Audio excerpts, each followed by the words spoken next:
I became open to the possibility that there was a greater reality, and it included post-material conscious beings um, through my understanding of physics and quantum physics and astrophysics, and which and that we don't want to need to go into right now. But I was also pulled there um, by love. I was pulled there by multiple people who had lost loved ones, be they parents or children or spouses, and they desperately wanted to know whether life after death was real. And when they saw that I had both theory and technology that me to this, they wanted me to pursue it. And so what I say is I was pushed there by scientific theory and evidence, but I was pulled there by love. And when you're pulled and pushed in the same direction, it's very hard to resist.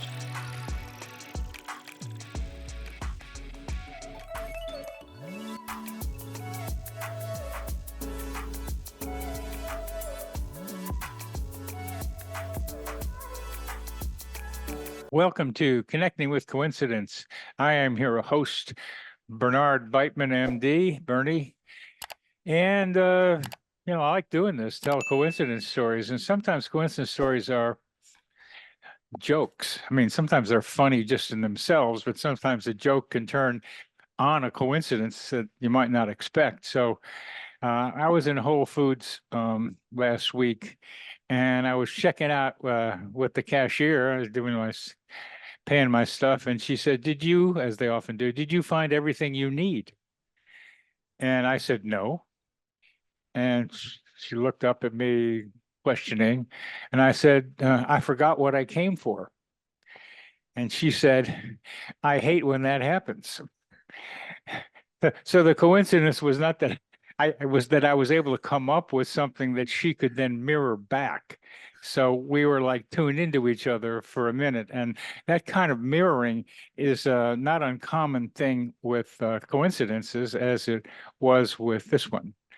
So as you've heard me say, the algorithm gets tickled if you like the show, you subscribe, or you send me some comments, and I like to hear them, and I'll respond. They help us get the messages out about synchronicity and serendipity. Well, our guest today is an old friend of mine, somebody I've known for, I don't know, at least a couple of decades, Gary Schwartz. And this guy's a remarkable man. I met him here in Charlottesville at the Division of Perceptual Studies. He showed up, and we had a bunch of coincidences involved, but I don't think we're going to tell those today. But it was like a bunch of stuff coming together around Gary coming to Charlottesville from Tucson, where he's was a professor at the time. And he's now an emeritus professor of psychology at the University of Arizona and director of the Laboratory for Advances in Consciousness and Health. He earned his PhD at Harvard and previously served as a tenured professor of psychology and psychiatry at Yale University. He's written a lot of stuff, 500 scientific papers and chapters, 6 in a famous journal, Science, co-edited a lot of academic books, authored more than a dozen books for the general public, including one of his favorite synchronicity ideas is super synchronicity. Gary, to me, is like the expert in serial coincidences, because he sees things. Serial coincidences are things that anybody can see. So it's thing. It's not a mental and a thing. It's bang, bang, bang, bang, bang. And we'll probably talk about that some today.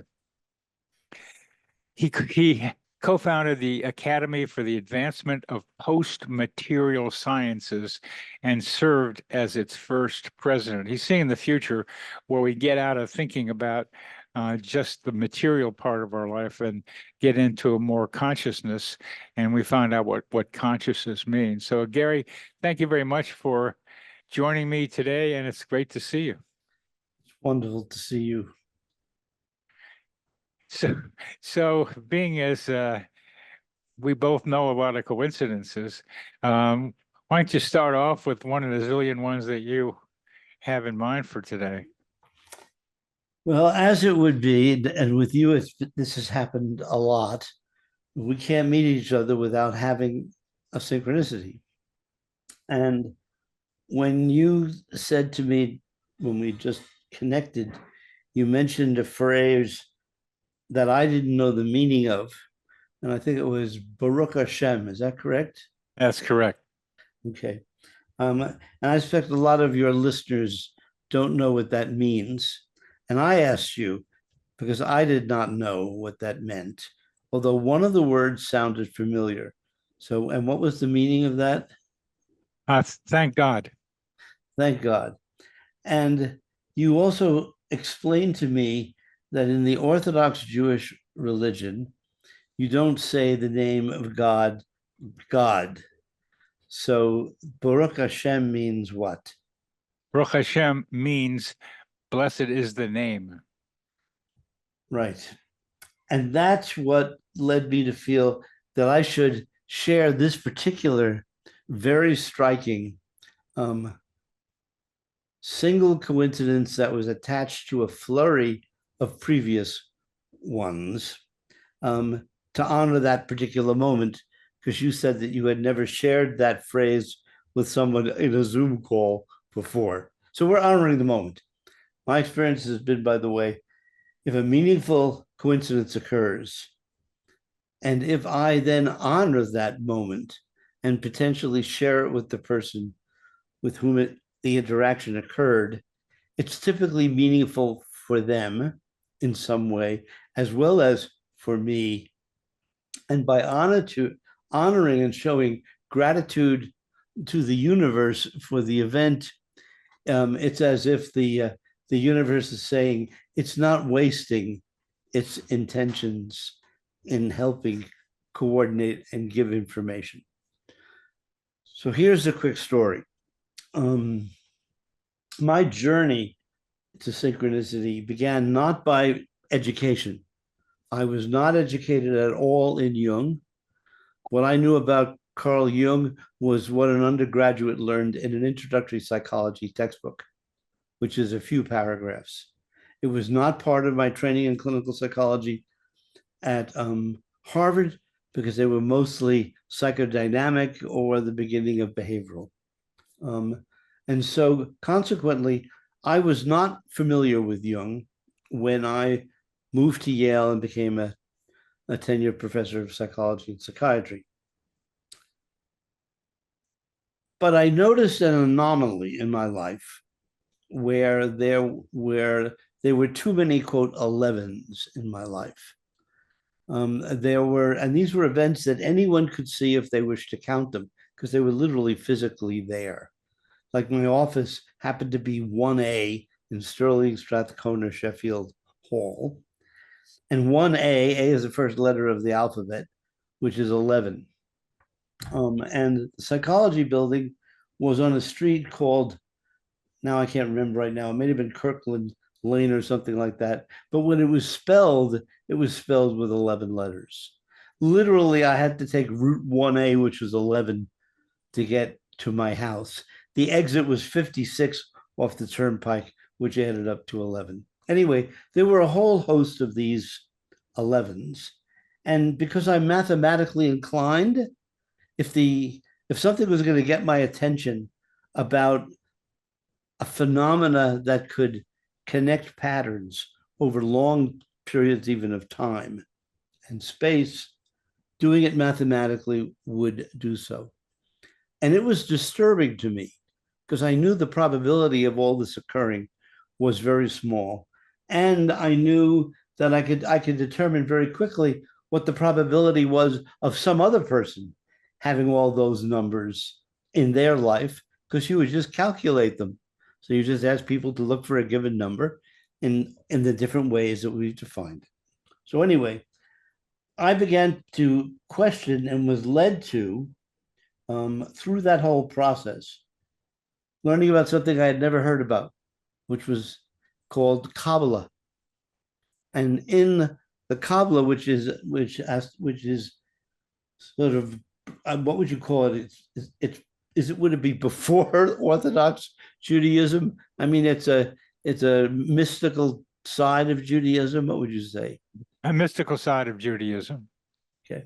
Well, what I learned was that there was something in the history of Kabbalah called, quote, numerology. And I learned that the kinds of things that I was doing, like taking a letter of the alphabet and a number and then putting them together, or adding two numbers together, but if they were a two, not calling it a two, but calling it an 11. The things that I had, quote, discovered on my journey turned out to be principles that these Kabbalists allegedly used when they were interpreting meanings of numbers. And the number 11 is considered to be a, quote, master number, and it relates to divinity.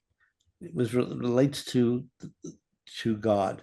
Now, I have been raised essentially as an atheist. So all of this was very novel to me. So how does it relate to Baruch Hashem? Well, I was confused about all of this, and I then confessed some of this with some of my undergraduate students.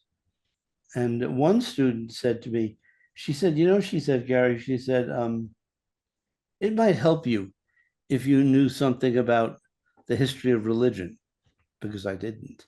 And she said there was a book called The Religions of Man by,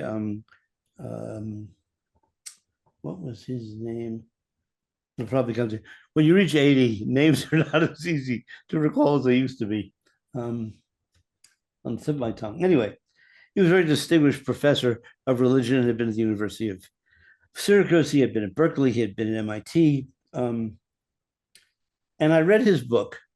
And in his book, he talks about the history of different religions, including Judaism and Christianity and Hinduism and so on.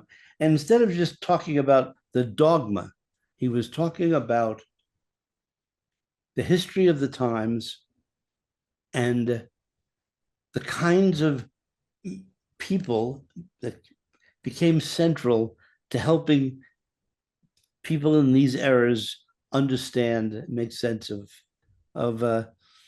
what it meant to be human and what their roles and responsibilities were. And in this book, they talked about people receiving communication from higher beings, including Source. And I knew from systems theory that component parts, through feedback to higher levels, can engage in communication, particularly if information is sought, is requested, and asked, quote, in the right way, that information can in turn return. So I decided to ask a question of the universe. And I'd never done this before. Okay. I don't ask questions of the universe. I don't pray. But that night, about 3:00 in the morning, I decided to do a little private experiment.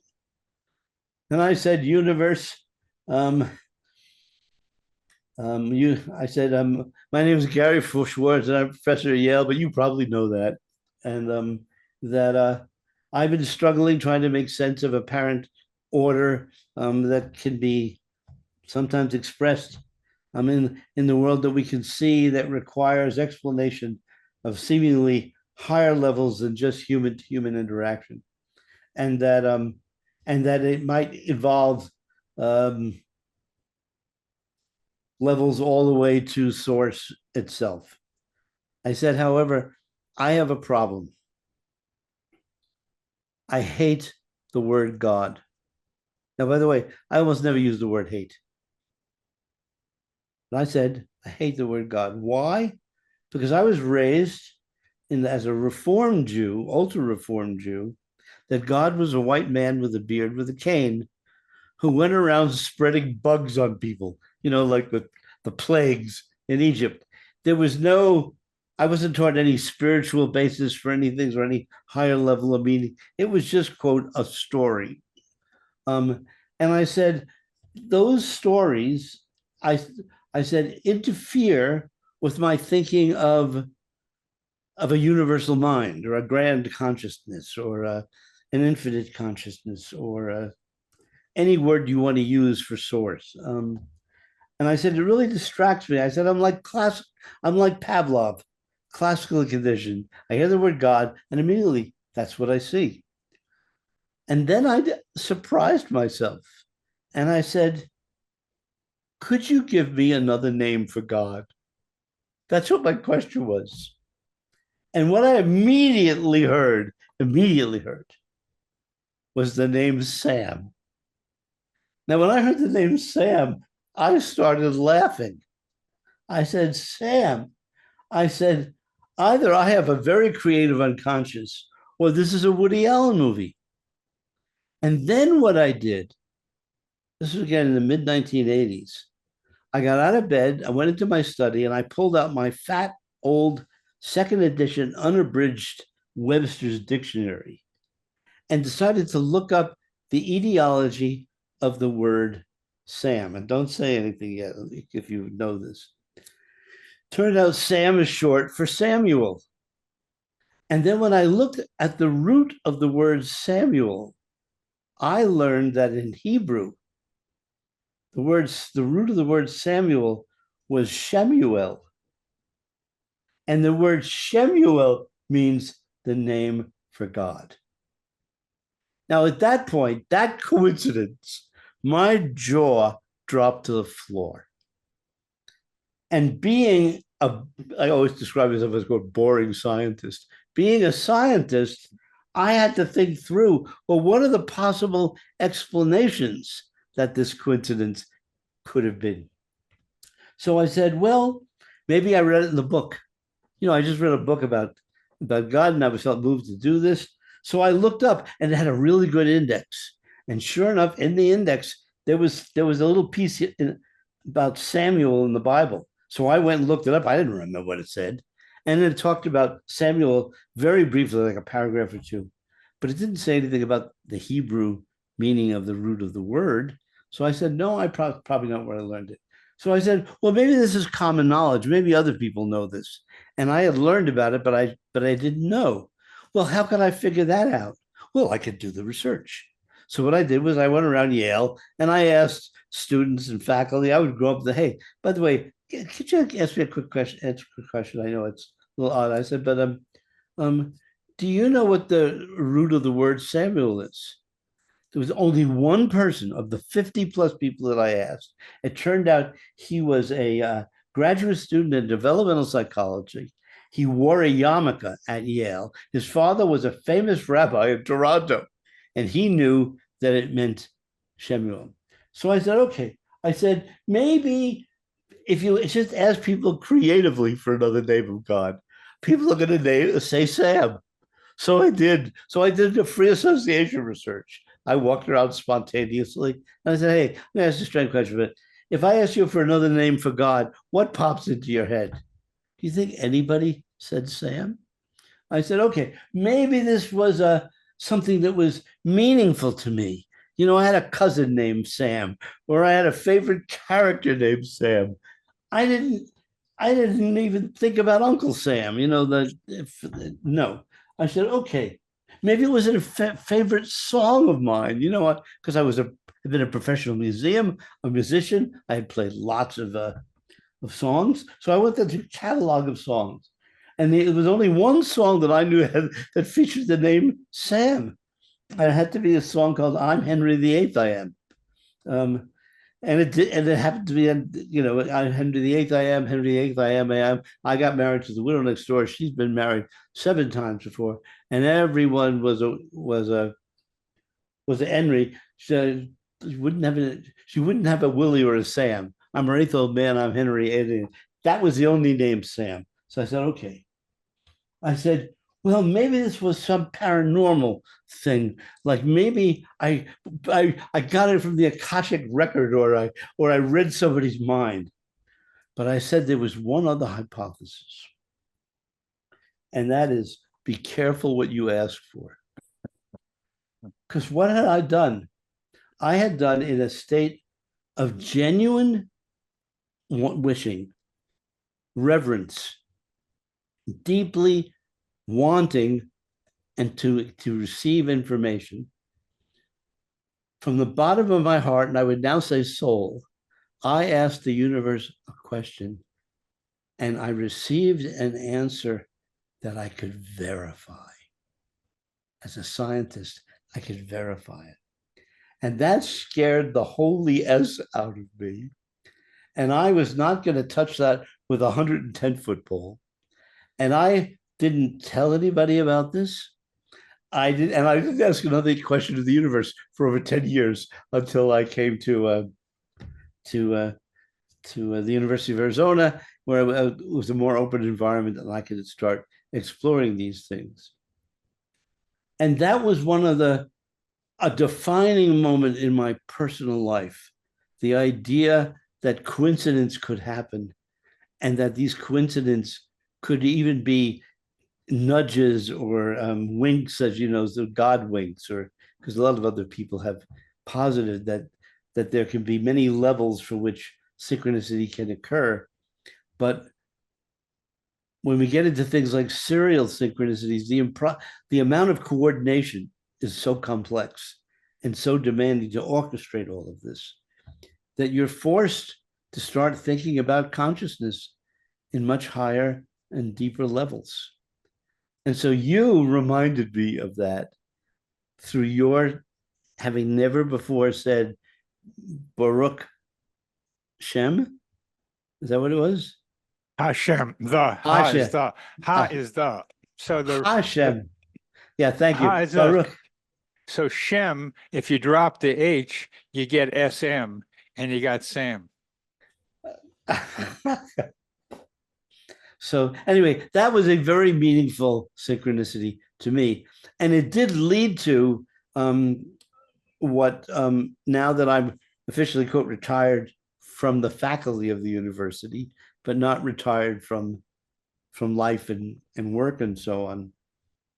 It's what is leading me to try to develop an expanded interdisciplinary field, which is included in the book that you and I are part of as part of the Galileo Commission Synchronicity Group, which is what I call theopsychobiophysics, which is an theoretical and experimental attempt to bring higher consciousness and even the highest consciousness back into science so that we can better understand the nature of the cosmos in which we live. Well, that's the general purpose of what you're doing now, but your story, taking a hard-nosed Yale psychologist, atheist by upbringing, but for some reason, and that's part of the question, it's for some reason you were motivated at 3 a.m. to ask what you're calling the universe a question. For another name for the guy with the white beard and the cane, you wanted something different, which meant that you thought there might be, which is so important as part of this.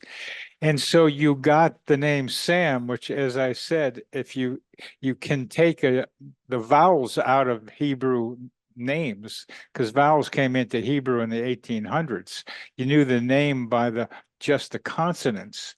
And if you put Shem, She, Shin, and Mem together, you get, and put an A in between them, you get Sam, and that's what you got. And that was a communication that you could almost understand, which was very close to what at least many Orthodox Jews, and I don't know about Kabbalists, but probably had for the name of God instead of using any other name. And it fit well with you because it means the name, so there isn't a particular name. You can use whatever name you want. But most importantly, you could verify the Sam. as related to the name of God. And that meant you could communicate somehow to what you're calling source, what you're calling universe.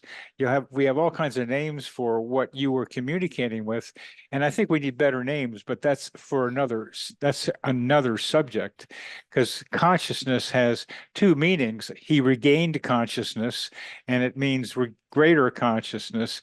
We need a better term. Universe is too equivalent to meaning God to Absolutely. many people. So Yes. as you understand that, but you got connected, you will use source, and you were able to verify that, let's call it the intuition, the voice, the sense that you got by going to books that could verify the name. Now, I'll end what I just said with one that you might have included, the the story of Sam I Am. I don't know that story. Oh, it's a childhood, it's a childhood book from Dr. Seuss, uh, called Sam I Am. And Yes. and I think I th was fortunate that I didn't have those books. So when I heard the name Sam, it couldn't be in the list of things that I had been that exposed you'd to. heard before, because you really were excluding, and I was so good for our listeners and our viewers to hear how you went through trying to verify the communication that you received. And you've that has impacted your career immensely. Uh, It, yes. could you tell us how? Well, first of all, it encouraged me to be more open to questioning what I had been taught as dogma had to be true. So, for example, I was taught that consciousness was an emergent property of the brain, case closed. And there was not only no way that science could address any other hypothesis, I mean, that's what I was essentially originally taught, um, but that it wasn't even an open question. And so, therefore, to raise that question was not just heretical, but it was a sign of not you're not being very smart or sophisticated. The kind of thing that only someone with who is loose or getting old, would entertain. I had to break through that education because I was a very good student. So I learned it and I embraced it and I understood it. But a lot of data had been left out of my education. I did my PhD in William James Hall. William James was a hero of mine, and no one had ever exposed me to the fact that not only did William James have this religious side, but he did research, serious controlled research with one of the famous mediums of his day, and came to the conclusion that it couldn't all be explained by fraud or cold reading or any of the kind of conventional explanations. So anyway, the first thing that experience did was the evidence, and it was so personal as well as intellectual. It it encouraged me to become more open, and that's what allowed me to end up moving towards the survival of consciousness question, and then to even higher questions, which I typically don't talk about um, in public, even though I've published in a book I wrote in 2011 called "The Sacred Promise: How Science is Discovering Spirit's Collaboration with Us in Our Daily Lives." And in that book, the first three parts were all about the survival of consciousness hypothesis and the evidence, particularly from the areas that I worked in, which was laboratory mediumship research, and then technology to detect the energy and presence of the hypothesized quote spirit. We now refer to them, by the way, as PMPs, post-material people, because they're in a post-material physical, form. However, Let's I spend a also minute. Let's spend a minute on that, Gary, because I don't want to sure. go over that particularly quickly, because what you went from Sam to, you've gone to a full-bodied, heartfelt, definitely mind-knowing sense that there are spirits, let me say, floating around out there. There are conscious forms out there somewhere, somehow, who are communicating with us, who somehow want to communicate with us, and that you are opening up. Sometimes you have a phone that's going to do it. You have various ways to be able to do it. But for our purposes now, please describe, and for me too, some of the nature of those beings that you are talking about who are post-material. Okay. Well, there's post material, and then there's the higher beings. Oh, please, both of them. And that's what was going to take you to the even more controversial part. And that was confessed in this book. And so I promise I'll get to it. Let's talk about post material. I began doing this work partly for personal reasons and partly for professional. The professional reason was I became open to the possibility that there was a greater reality, and it included post-material conscious beings through my understanding of physics and quantum physics and astrophysics, and that we don't need to go into right now. But I was also pulled there by love. I was pulled there by multiple people who had lost loved ones, be they parents or children or spouses, and they desperately wanted to know whether life after death was real. And when they saw that I had both theory and technology that opened me to this, they wanted me to pursue it. And so what I say is I was pushed there by scientific theory and evidence, but I was pulled there by love. And when you're pulled and pushed in the same direction, it's very hard to resist. So this work actually began, quote, secretly. It wasn't part of the main work I was doing at the University of Arizona.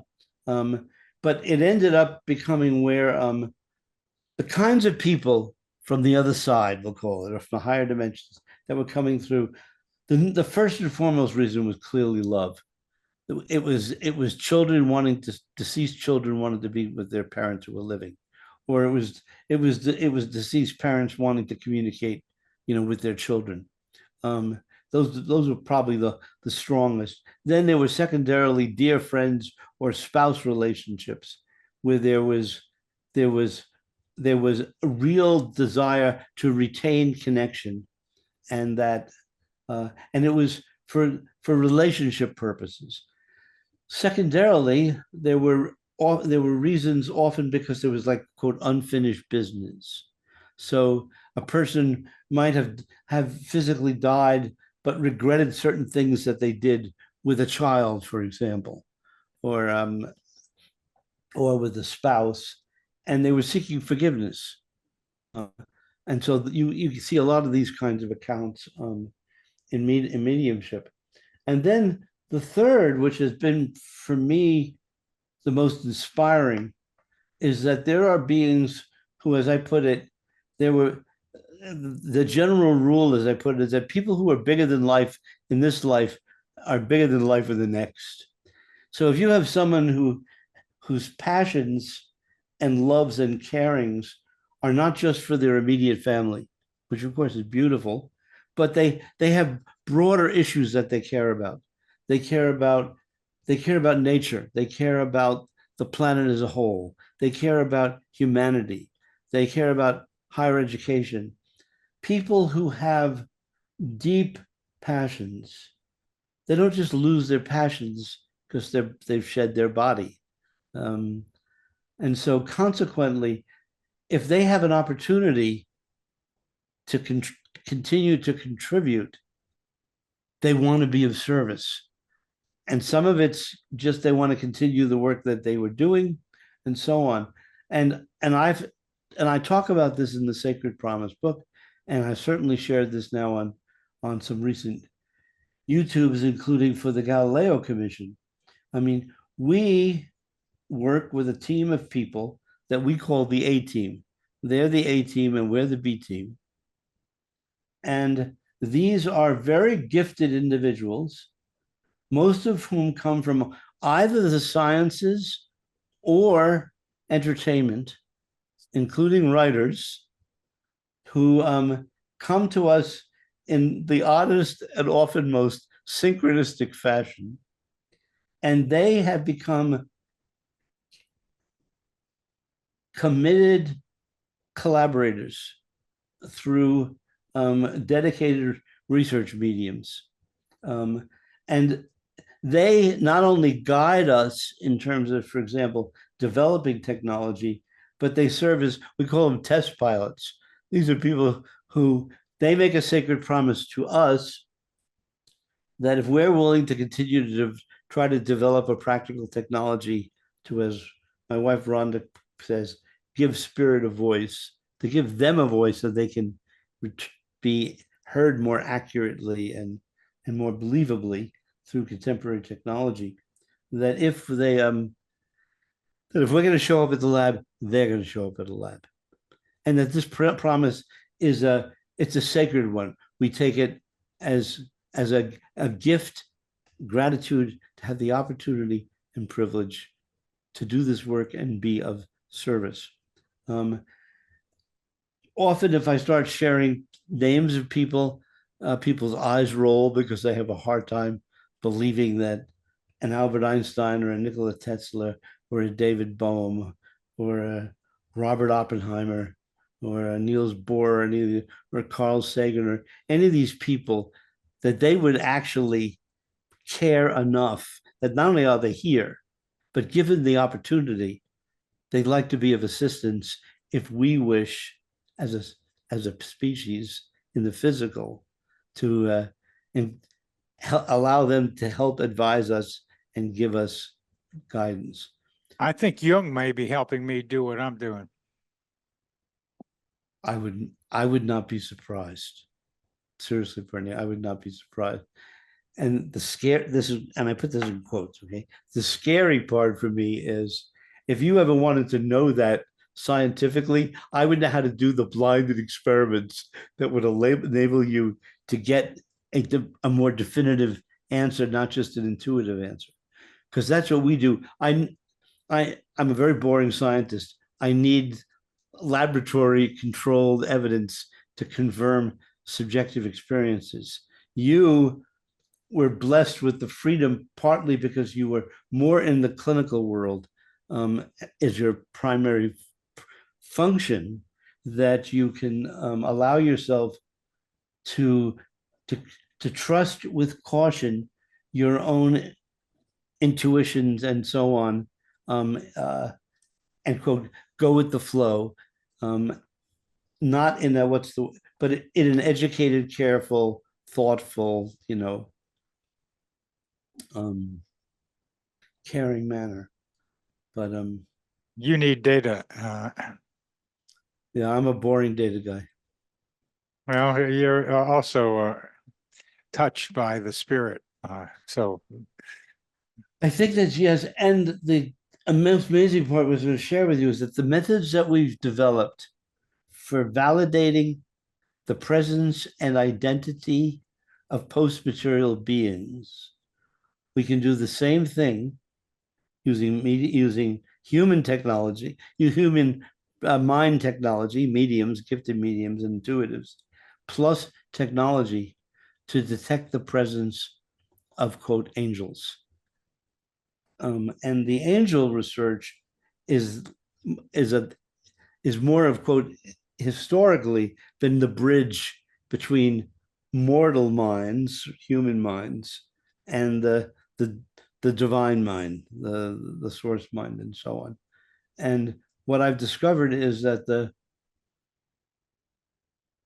that science can help us address that to the extent that the participants, in this case, quote, angels, wish to participate in this kind of work. I've often wondered why these guys are hanging around, because it's possible to go to higher levels of consciousness rather than stick around trying to deal with us.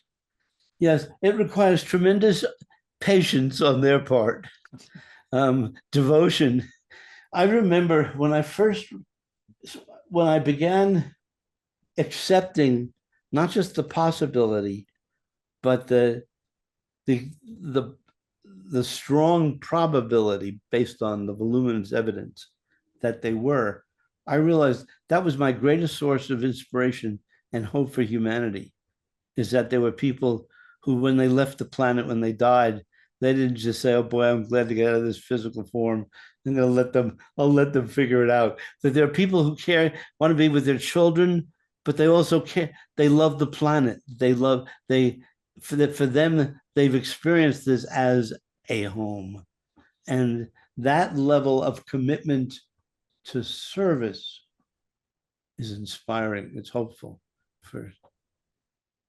That's what we're doing. And the service is very, very important. And I'm wondering, given what looks like a cataclysmic direction that humanity and what we're doing to Earth is taking, I'm writing a book now called Psychotherapy for the Collective Human Organism.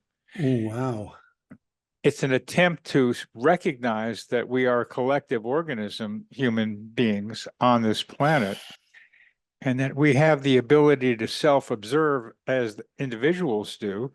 As a collective, we also have. So I'm trying to people who become part of the collective self-observer to try to see if there's what ways we can do, which require a jump in, let me say, consciousness, a meta place to get to, really meta place to get to, so that we can do this transformation that's required now much more efficiently than we currently have the capacity to do.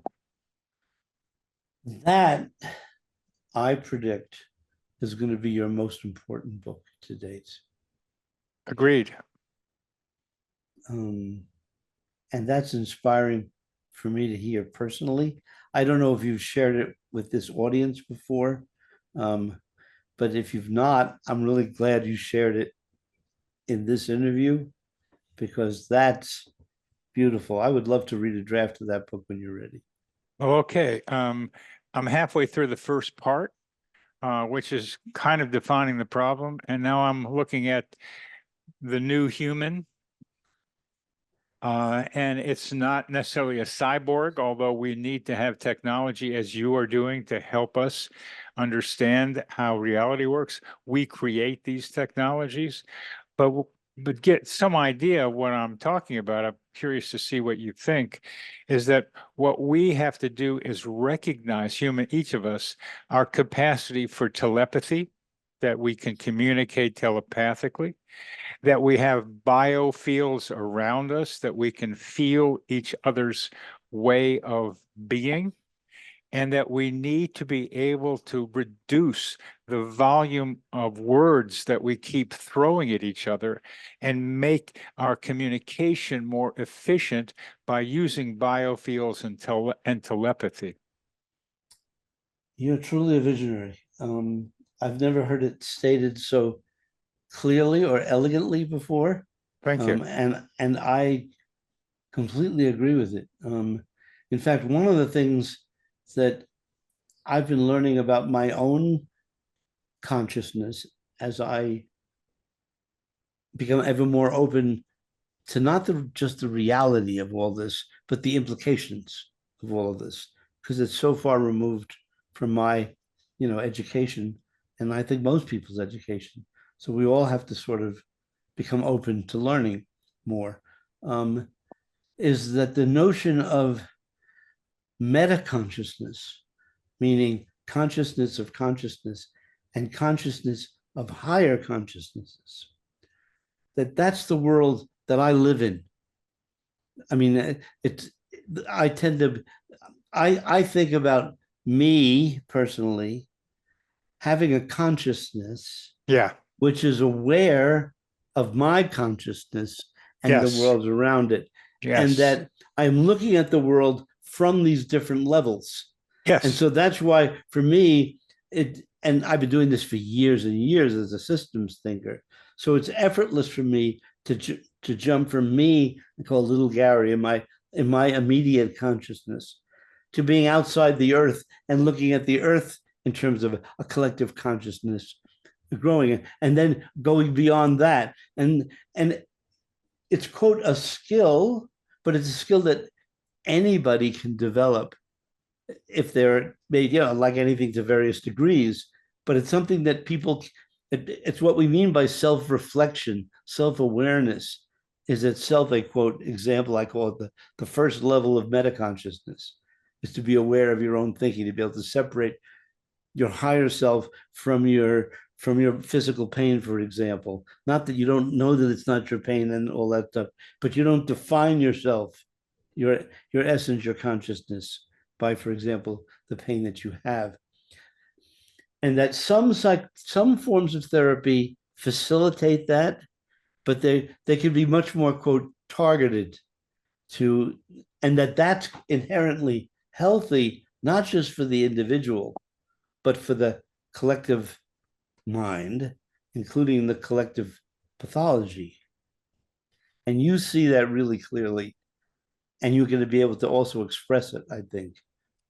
Well, it's what I'm trying to write about. It's Beautiful.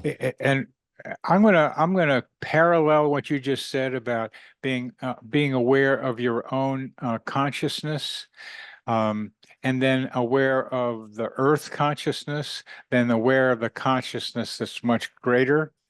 That because I played football and rugby, I tend to be with my cleats on the ground. So I tend to stay more within the sphere of the earth, because that's where I see the problem. Yes. But at the same time, although your feet are firmly planted on the ground, which makes very good sense, the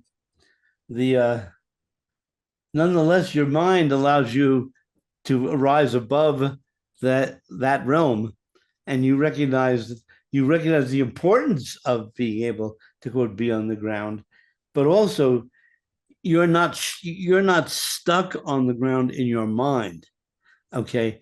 And that's I won't say that it's not ultra rare, but it's rare at, certainly at the level that you're doing it. It's very real. The average football player won't have that experience that you're No, having. but since I had weird coincidences happen on the football field, uh, that they went together to know that weird stuff can happen playing football and playing baseball. So that was one of the venues Wow. in which I learned about synchronicity and being able to see there was something else going on. Well, I would love to hear that sometimes. I had the same experience. I mean, it's not the same, but generically similar experience. The teams that I played in, I was a professional musician for 10 years. Thank you. And I Oh, and yeah. I played in a community of people. And I had and the kind of group dynamic, group process, knowing what somebody else was going to do, and then having anomalous experiences. I'll share one with you, and then I don't know whether you've ever had this on a football field or not. When I was 16 or 17, I was playing in a jazz group at an event. I don't remember what the event was, and I was playing lead guitar, and we were playing Gershwin's song "Summertime," which you may remember because you're of a similar generation. And it was time for me to take my solo. And in music, particularly as a jazz musician, there's this moment where instead of going like da da da da da da da in your head and then translating it into finger movements, it becomes, there's no longer a translation. You're hearing it and you're playing it, and it's all one fusion. It's like thinking in two languages. All of a sudden, you're not no longer with the words per se. They're effortlessly flowing. And at that moment, I had an out of body experience where I was now outside my body, which was quite shocking to me. And I was behind the band, and I'm looking down, and I'm watching myself play this solo. And I know I was on drugs, before drugs, and I was not drinking. I had a full-blown out-of-body experience. And I was sort of shocked. I was so amazed that I was hearing, seeing the band and so on, that I was just immersed in that total experience, watching me play. And then at the end of the song, I'm back in my body. The audience is clapping wildly. The band members are saying, "What an amazing solo." And I had missed my solo because I didn't hear myself playing. I had been out of my body at that moment. Now, at that time, I didn't have the either the experience or the intellect to be able to realize what this was teaching me or what it was showing me about life and the universe. But and none of that. I just had this very special experience, which I was surprised by, but also grateful for. I'm just curious. Did you ever have an out of body experience playing football? No, but I've had the experience of just being in the moment with the ball. Um, that Oh. that and when I came back to my body running a punt back, I said to myself, "Oh, five guys missed me running a punt back," and that's when I got slammed because I came back into my body.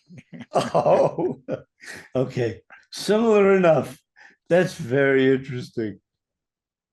That's very interesting. Well, it's parallel enough that Yes. you can get lost in the moment and you really do it. It happens on the dance floor sometimes too. But as we're getting closer to having to stop, Gary, I'd like to try some related ideas with what you and I are talking about. That when we think about what I call our self-observer, the part of us that observes ourself. There's different names for it. Ego, self-observing ego, but self-observer is the one I picked. And then we can observe our self-observer, which is what you were beginning to talk about. So Right. that's a meta place to be, to watch the activity of your self-observer. And because you can talk about the second observer of the first observer, that means you're also looking from the perspective of a third observer, observing the second one, observing the first one. What do you think of that? Well, it's a synchronicity or a coincidence between us because only last week did I write, and I literally wrote about this, and I can have the proof for it. It's got the labels, file them and so on, about what I called second level meta consciousness, which is actually meta consciousness. Oh, good. See, awareness of self is consciousness of consciousness. So metacognition is cognition about cognition. Meta emotion is emotion about emotion. Metaconsciousness is consciousness about of consciousness. So what would then being conscious of the conscious that's conscious? It's being meta aware of the meta consciousness. Yes. So I started talking about what I called the second level of meta consciousness. Mm-hmm. And I realized that that level of consciousness is a level that not only that the word that came to me was it's very enlightening in terms of what you experience. And the word enlighten, as you know, comes from the root, which means to shed light on. And then because I tend to be playful and I seek mnemonic, what do you call it, mnemonics, things to help me remember. Yeah. I realized that we could think of enlightenment as equaling meta consciousness to the second power, which is E equals MC squared. So it became my little metaphor for remembering that meta consciousness is really important. And now you've put it in a more clear, less analytic, less mathematical, more semantic, more relatable because of your skills in psychiatry and so on. You have to admit that it's a little odd that you share that with me, and then I just had this insight about what I call metaconsciousness squared, or the second level of metaconsciousness. And that's where you are now in terms of your taking people to this next level. That's partly where I am, but that is in the single human mind. And I am suggesting that there develop a collective self-observer where people are doing just what you are describing, who've been able to do the meta squared consciousness But to then you get. can do meta cubed, then you can do meta fourth. You see, the principle is the same. You're constantly going beyond the level of the consciousness that you're at, but you're still being conscious of the process. Like I'm pretty sure that when you're thinking about I'll call it the meta consciousness of the collective, which is a meta conscious, you are aware that your consciousness is aware that you're having this experience of the. That's why you're able to write this book. So yes, I am. What I'm sharing with you is, for me, the meta squared was then, well, how many levels of meta consciousness could there be? And the answer is there could be as many levels of meta consciousness as there are levels in the cosmos. Well, I think it does get infinite because you can keep going Yes, to squared and to the fourth and to the fifth. And so what exactly. I've done is stop with the three, uh, Exactly. because as the further out you get, the less amount of information is available to my mind. So there's a lot of ways that I've gotten used to just getting B pluses and A minuses, not trying to get 100%, because I'll just take the B plus or A minus just to get into medical school. That's going to be good enough. And that's what I've gotten to. It's what's good enough is getting to the squared and then to the Yes. maybe to the cube. But it's not just good enough, it's the level to bring this to the world. Yeah, exactly. And Okay. it's So hard enough. there's a very practical reason for doing this. I Exactly. mean, and medical training in general, you can't be overwhelmed with all the theoretical understanding of all the facts you have to learn on in anatomy and physiology and biochemistry and so on. No human brain can handle all that. So if you want to be a decent physician, you better be got your cleats on the ground. Okay. Exactly. But if you're going to be then having a conversation where you don't have to be at that level, you see, you can't help yourself because you are already understanding all that. You're just not spending your time there.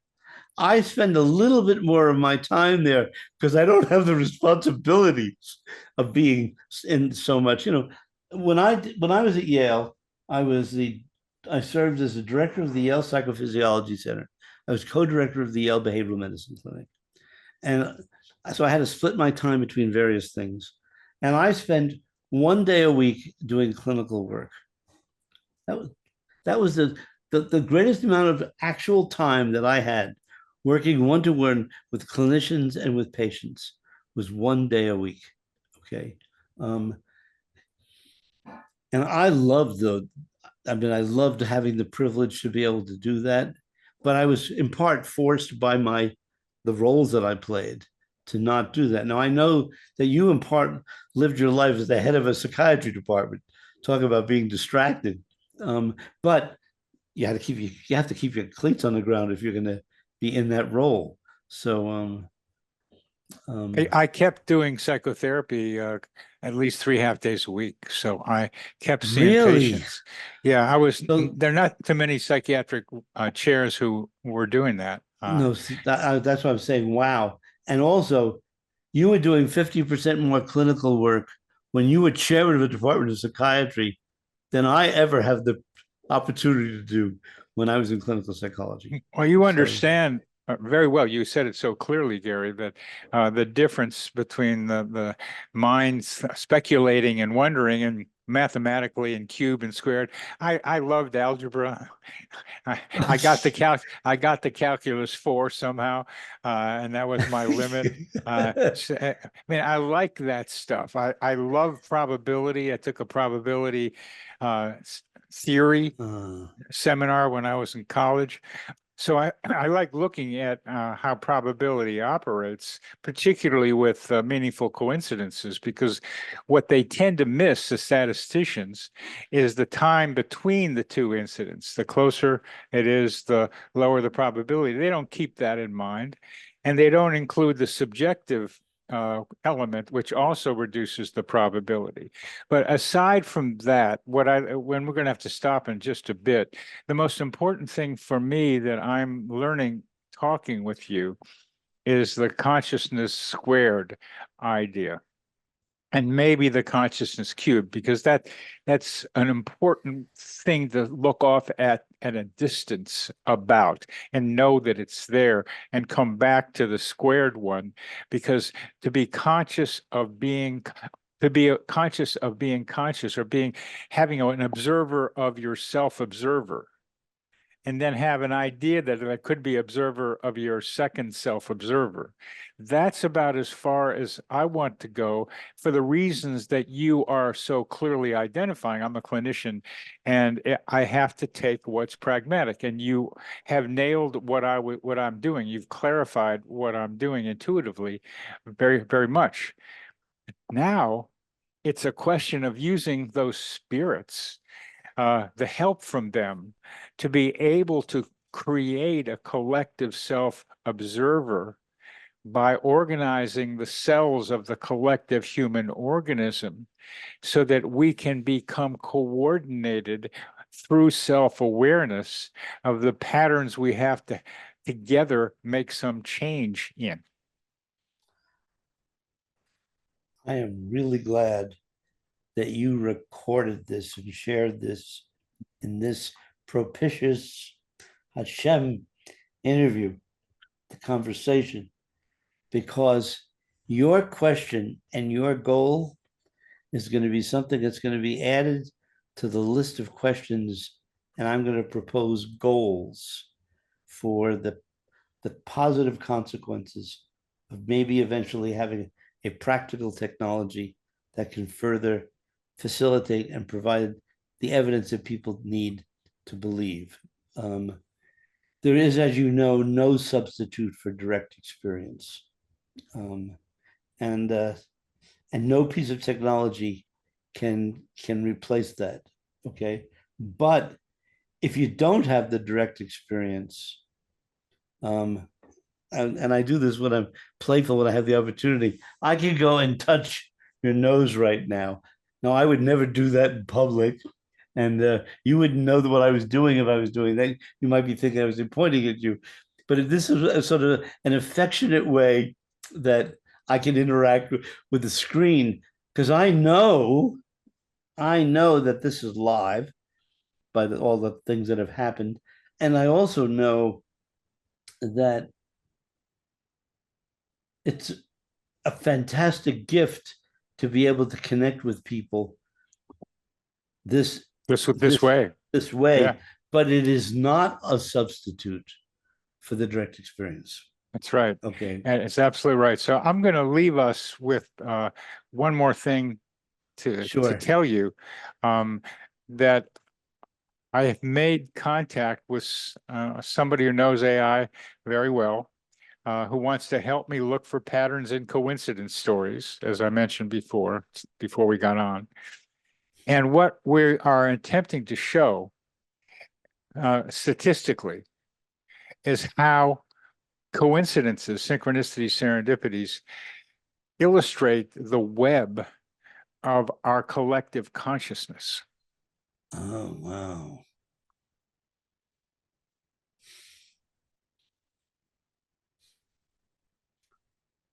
All I could do is say, right on, go for it. Well, somewhere there might be a place for you to hear what we're doing and us to hear what you're doing, because we could use some help from your guys, man. Actually, and I can think of at least a couple of them, I would say even a few of them, that might actively want to assist you. Well, okay. We'll save this for a later conversation. We'll save it for a later conversation. I thank you very much, Gary Schwartz, for, let me call it, an enlightening conversation for each of us and for both of us. And I hope the people who are watching and listening as well. So thanks again, Gary. It's been a great way. It's great to be able to connect with you like this.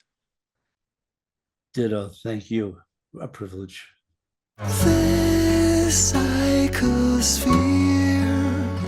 is our mental atmosphere, like a hologram of cosmic consciousness.